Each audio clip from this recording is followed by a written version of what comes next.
You guys up to speed a little bit, at least what's relevant right now.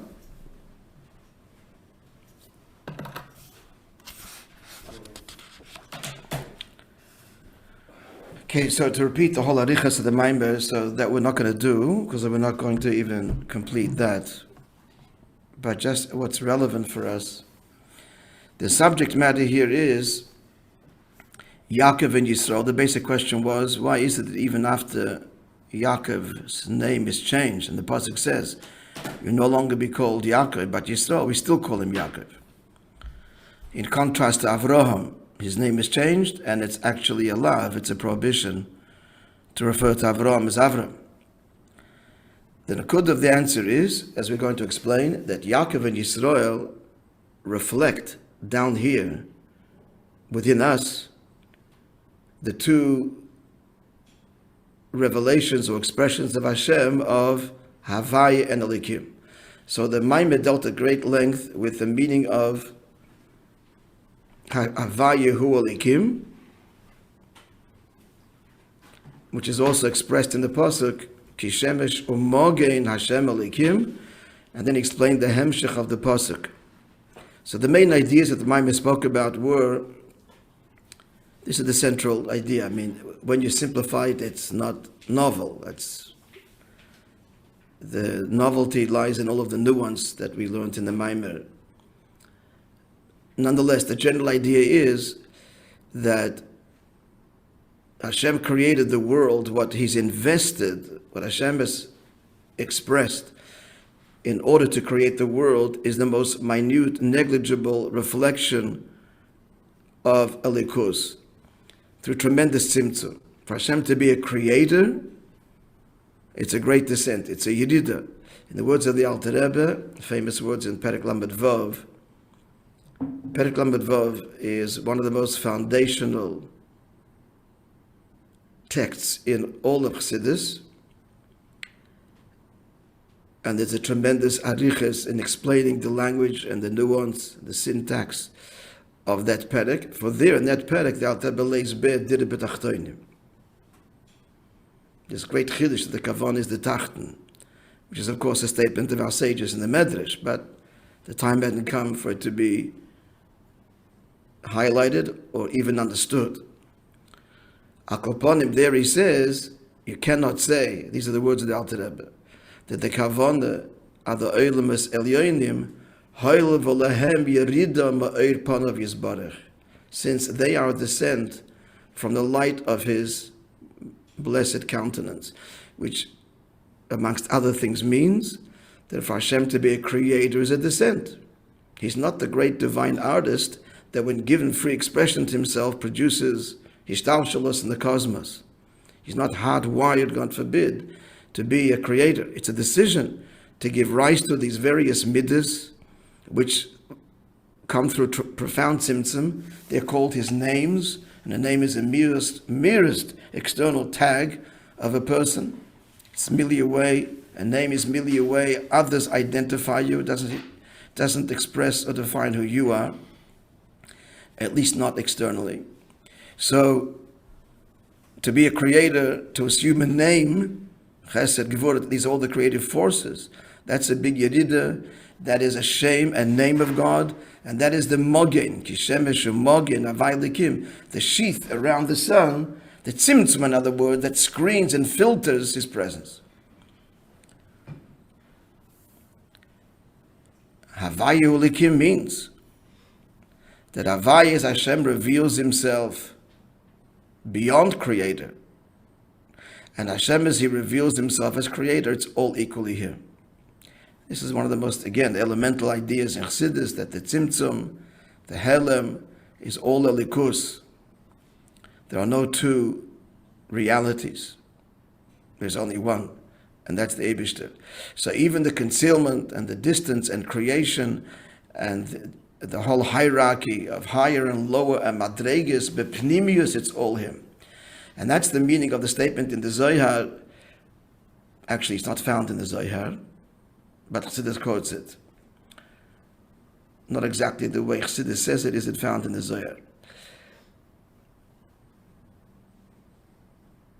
And since we're being, another thing I'll tell you, that the statement that Nisav HaKadosh Baruch Hu li yisteidir b'tachtonim is also not quite the way it appears in the original. Since we're on the subject. Because the way it's quoted is, it sounds like not the Elyon, the Kavan is, but the Tacht.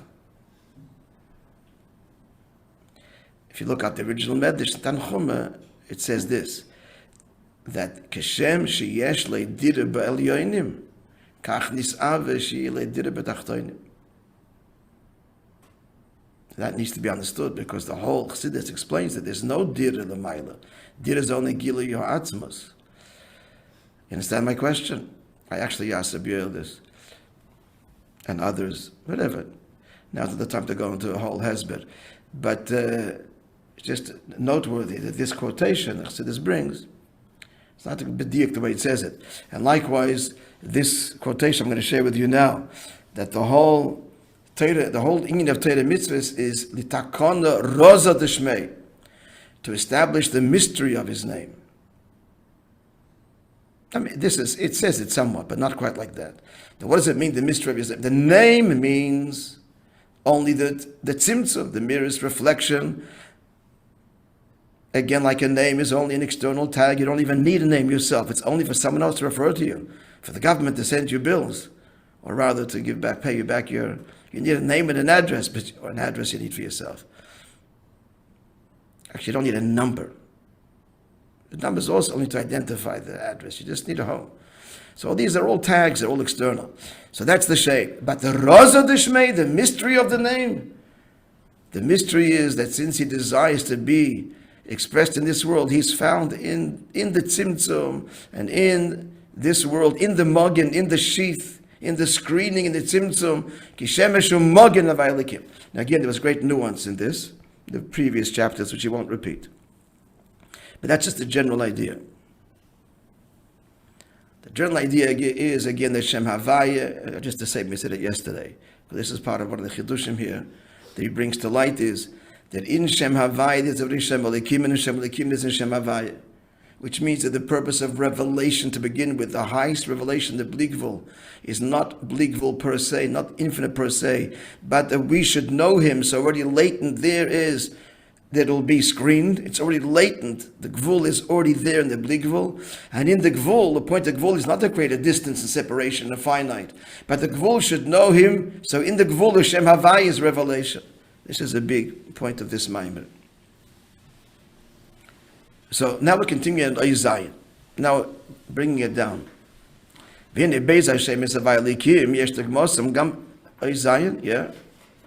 chapter 7.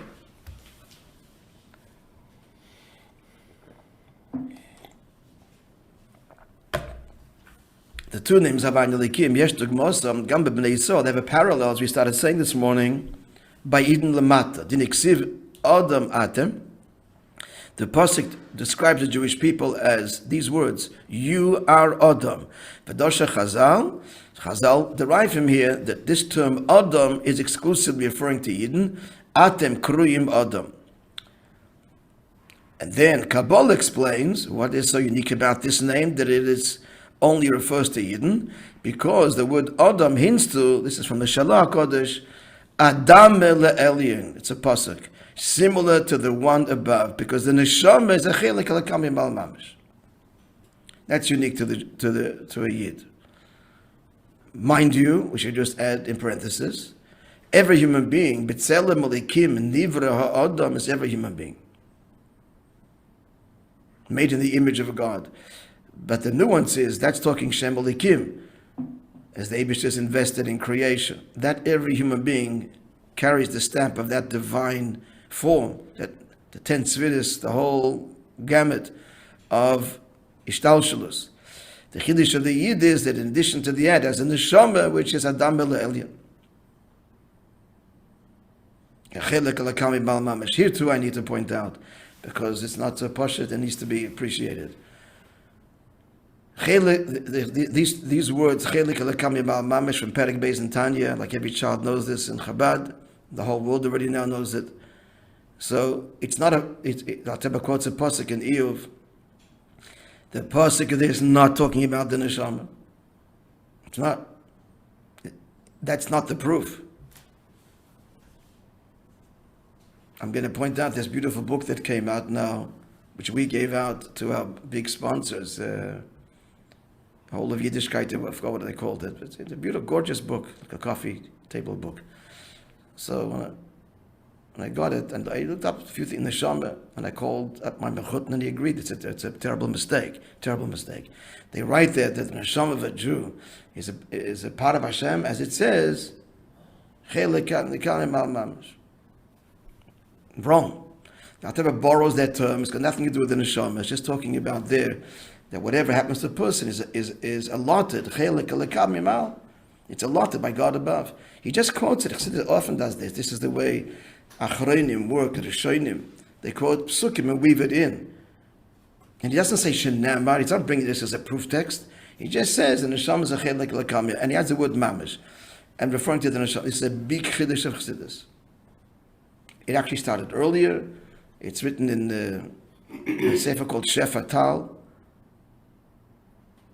But זה לא פשוט לגמרי.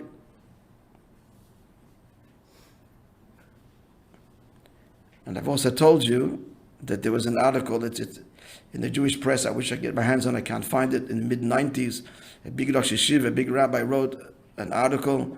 He basically lamented the fact that the Jewish world, the Torah world, has been hijacked by Chassidus. And it's time to go back to let the Chassidim. You want to believe that's your business. We're going back to classic Yiddishkeit, and it's time to reclaim it. Of course, the ship has sailed, and it's too late, because everybody's bought into it. And here are the things he talks about, Hashgacha Pratis. That's not classic Judaism at all, that it applies to every small thing that happens, a leaf down the street, as taught by the Baal Shem Tov. It's actually against, at the Pshat level, what the Rambam says clearly in Meir Nevuchim. Hashgacha Pratis only applies to the tzaddikim and the highest forms of life. Lower forms of life are abandoned to the whims of nature. So he decries that. And everybody's bought into Hashgacha Pratis. It's an invention, he says, of Chassidus. Beards, nonsense. Mikveh, nonsense. We're all tamei. Yom Kippur, Tshuva, there's a need of mikveh. Brought la halacha, because it's representative of Teshuvah. But Stam was like to go to the mikveh, make a whole big deal about it. And not to trim the beard. That for sure is no place in halacha that there's any virtue to that whatsoever. Nothing. And his biggest taina is neshama. But Jew is fundamentally different. He says it's apikursus. Hashem offered the Torah to everybody. We took it, so we assumed that role. And it's still open. Quoting the Rambam. Rambam's words. Any human being on the planet, Kol Boya Olam, who chooses to accept the covenant, Hashem went around and offered it to everyone. We accepted it. So then we get this whole relationship, but it's open to everyone. And it's a fundamental difference. And he's decrying this, and we've all bought into it. And Shombesh Gachapratis. And you're right, it is a big chiddush. Now once Chassidus revealed it, it's in every pasuk, every story, v'chula. But we need to appreciate that it is a big chiddush. Why am I saying this? Even this Atem Kroim Adam El Elyon, it's from the Shalah. This is a big chiddush. I'm just going to add that someone just referred to it as a bitter pill to swallow for the Nisnagdish world and the from a world, or it was a bitter pill. What's fascinating is that the biggest raya that the Jew is not part of creation. You don't have to be a Shefa Tal Sefer and Alter Rebbe and Tanya. History has borne it out, and never more graphically than recent history. The Holocaust. What did Hitler Yamach Shemai say? The black and the gypsy are inferior. The Jew is not inferior. He's not human. He is a cancer that needs to be destroyed in order to allow for the advancement of civilization. And this is often lost in the whole Holocaust education. I'm very upset about it. They're painting all racism with the same brush. It's not, and it needs to be appreciated that. This is unique. The gypsy, the black, the Pole, there's a whole hierarchy. The Aryan was at the top of the evolutionary scale. And it's all based on evolution. Nazism and Darwinism, it's the natural result. It's perverted, but it's the natural result. Human race evolves, and the Aryan race, and the lower is destined to be devoured by the superior, the survival of the fittest. But in that gufa, Hitler made the Kechiddush, which the world is forever really saying. Jews can live in a country 500 years, 900 years, 1,000 years, and be more German than the German, more Polish than the Pole, more French than the French, contribute to art, science, politics, and the economy first and foremost, and on a dime, you're a foreigner out. What? I speak French better than you do. No, everybody buys into it. Yes, out. Because it strikes a very deep chord. The Jew is fundamentally different. He's just not part of us. And Hitler exposed it. The Nazis didn't hate Jews. A surgeon hates cancer. He clinically removes it. Calculatedly and clinically. He looked at a Jew and it's not subhuman. And very sometimes politely sent to the gas chamber. Politely, if you've studied the Holocaust. I mean, some Nazis were just brutes. But the intellectual Nazi, and there were plenty, it bought into this because it resonates deeply somewhere. Yeah, the Jew is fundamentally not a human being. He's a foreigner. So history has terribly and graphically borne this out. And the Jew is not welcome in the world until God is. And that's our job, is to make God welcome. And then we'll be welcome. And the world is struggling now with all of this now, this new woke culture, which we're not going to go into now again. It's all very healthy. End of Golus. Birth pangs.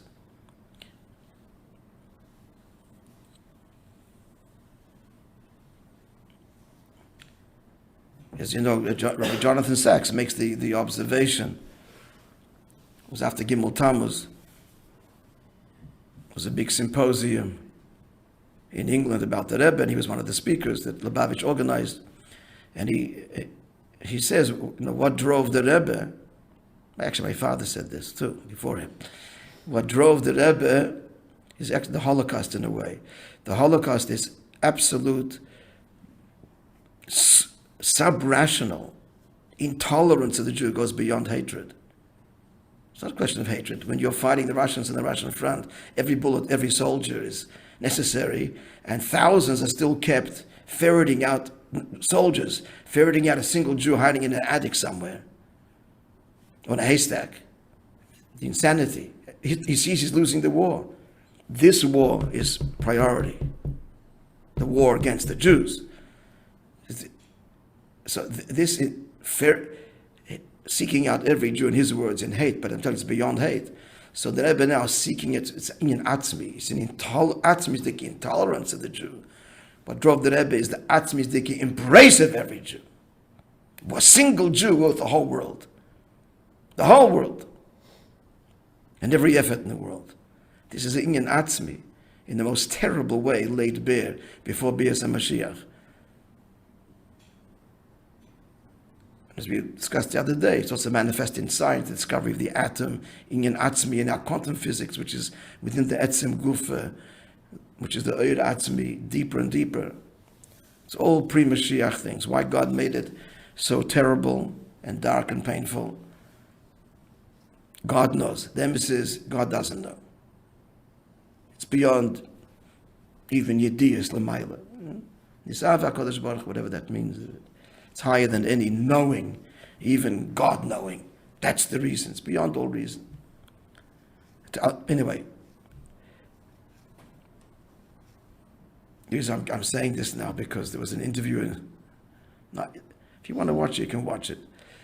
A program in Israel on Gimel, on the Rebbe, just now.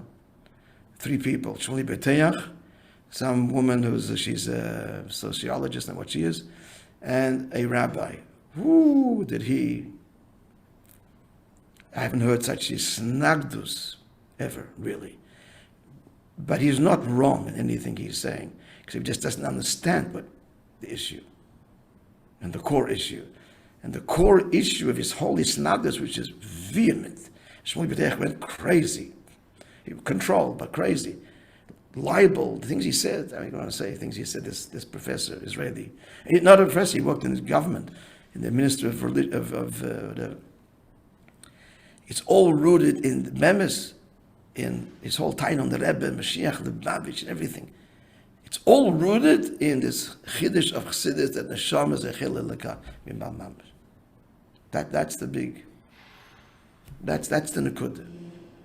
And from the Rebbe takes it further that the Yid is higher than Torah. Torah doesn't create the Jew; it reveals the Jew. Now, once the Rebbe reveals it, it's in my Mamar Chazal. It's explicit. And it's in every story. But it's a huge, essential quantum physics revolution. That Torah mitzvahs don't create us, don't make the bond to God. It flies in the face of everything that it says externally. It reveals the essential connection that is always there. Once grasped, it's in everything that answers a million questions, and it's quantum physics is revolutionary and explains things that were inexplicable till now, like this Inyan does. This deep teaching that's in every mime of the Rebbe Kimat. But it needs to be understood and seen in the sources, v'chulu v'chulu. And Torah needs to be understood. Torah is an evolution. In Torah itself, it's from the beginning, there's a whole process of a deeper and deeper understanding. Like any marriage, you get to know each other better and better until the ultimate oneness. Okay, apologies for the digression, but I just watched it yesterday. It sparked a whole polemic amongst us, which we are in the middle of. Okay, it's important to know these things. We're Chabad Chassidim. We have to understand what does it mean, where does it say it, what does it mean that neshama is a chelik alakal me'mal mamash.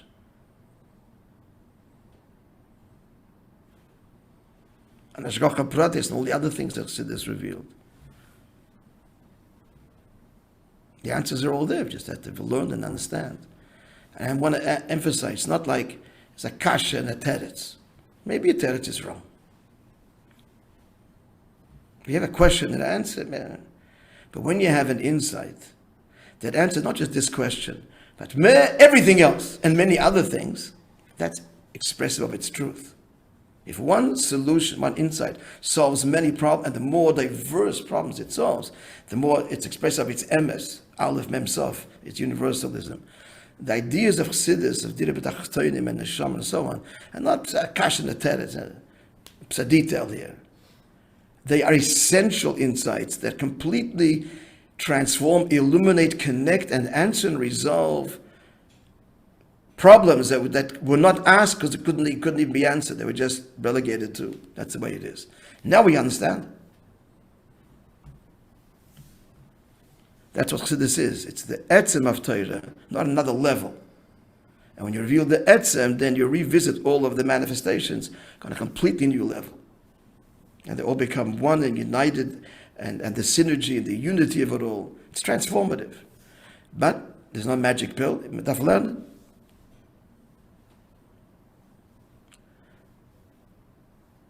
Okay, so back to, so the two, so the Inyan of Havaya Likim, so mizeh muven shegam ba'odam ha'tachten, so since atem kroyim odom, Adam el Elyon, similar to the one above, therefore, this Inyan of Havaya Likim exists also where by Yid Lamata. Mizeh muven shegam ba'odam ha'tachten, yeshtem dugmas beis Hashem is the Havaya Likim. Where are they? Since everything has to have a name to refer to it, so where's Havaya Likim Lamata? That is, what are the two inyonim or two names by Eden that reflect the Hashem's revelations of Havai Elikim, Nikroim, they are Bebeis Hashem is Yaakov Yisrael. The two names of Yaakov Yisrael, obviously Yaakov is Elikim, and Yisrael is expressive of Shem Havai, which we'll now explain briefly. That's where we're up to. The matter is as follows. Everybody has the place, yeah? Hashem Yisrael, why was he called Yisrael? Hashem, the Malach said to Yaakov after he defeated Esav's angel, so the Malach said, Ki sarisa im elikim, you struggled with the divine, referring to the angel, Batuchon, you prevailed. So Hulamayla Makbola the Shem Elikim, this is obviously higher than Shem Elikim. He prevailed over Shem Elikim. Shem Elikim is the Tzimtzum. A Malach is a creation as a result of the Tzimtzum, of Hashem manifesting himself in a very defined manner, giving rise to a quasi-independent being, an angel. You prevailed over the angel of Hashem Elikim. That means that here, in this moment, was revealed a Madrege that is higher than Hashem Elikim. So what's that? For Bedugma Shem Havai, so that's Shem Havai, and that's why he's called Yisrael. This word sarisa and kale, you struggled with and prevailed over the Elikim, is in the word Yisrael. And more generally speaking, what does Yisrael represent? Represents the Oir Lamayel as opposed to the Keli, the revelation. It's also another hint in the word name Yisrael. This is from the Arizal. He says that the word Yisrael, it can be broken up into two words. Li Rosh, unto me is a head.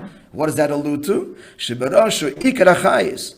The Rosh is, that's where the Oir, the life force of the body is manifest. And from there, via the nervous system, the body is animated and lives. But where is the Oir manifest? In the head, as it were, the life force. So all to say that the name Yisrael is a reflection of the highest revelations of above the Oir. The Rablikvul, God's infinite revelation, His boundless revelation. Hashem Yaakov Imloshan Yud Ekev. So Yaakov is the word, is Yud Ekev is called literally Yaakov because he held on to the heel of Esav. Shebe Ekev Anikar Achayis. You don't see the life force in the heel. I forgot the source, but there's a source that says that, it's an early source, that the heel is the Malach HaMoves of the person. Almost no feeling there, which is why you can walk. It's designed that way. You can walk on your heel. Of course, it develops calluses. It becomes hardened that way. And you don't feel. Of course, there's chayis there. It's alive. The skin is alive. The tissues is alive. But we don't see so much the chayis. So inyan akeli. So Yaakov is reflective of what the keli for bedugma Shem Elikim, and that's similar to Shem Elikim, which contains, screens, and for all practical purposes eclipses the gilu of Shem Havai. So we have both names, because it's not just two avodas, the whole kavanah is to make one, is the oneness of it all. That in the guf and in the keli should be reflective of the greatest revelations of God's presence in the deepest way. God be revealed in the minusha, the guf, the mata of the person and of the world. That's Yaakov and Yisrael.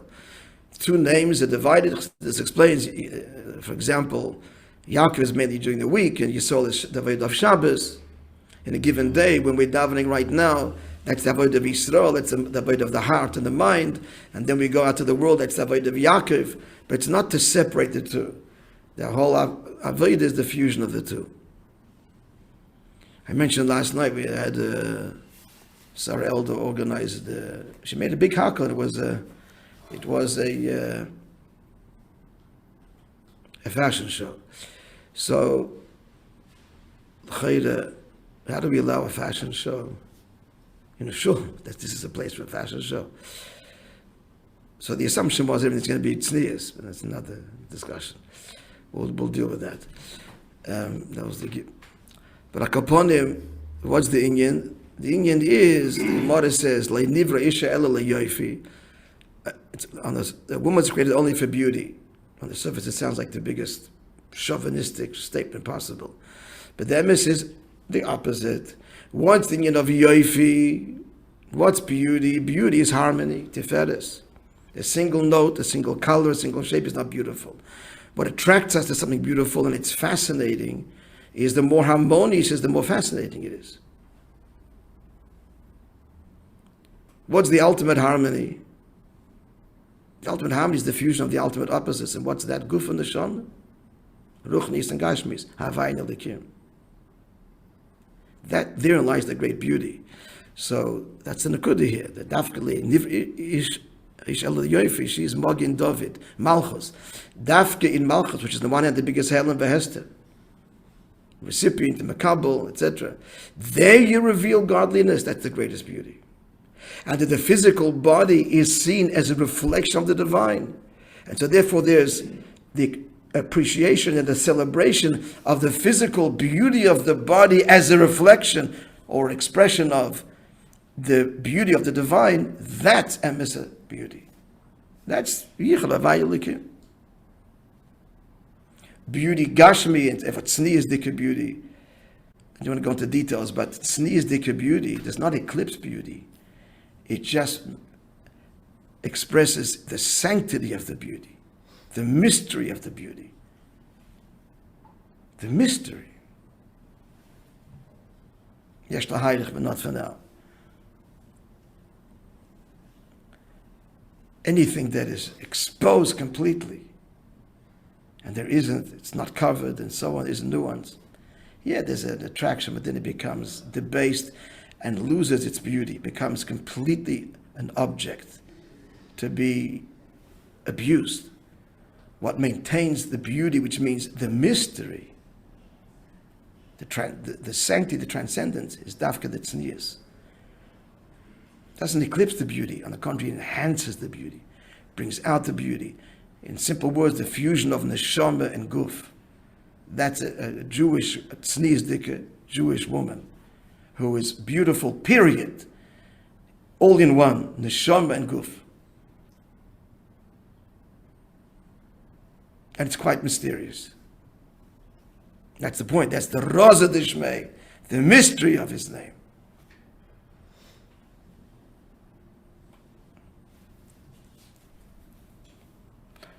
All right, we'll stop here and we'll continue B'ez Hashem tomorrow.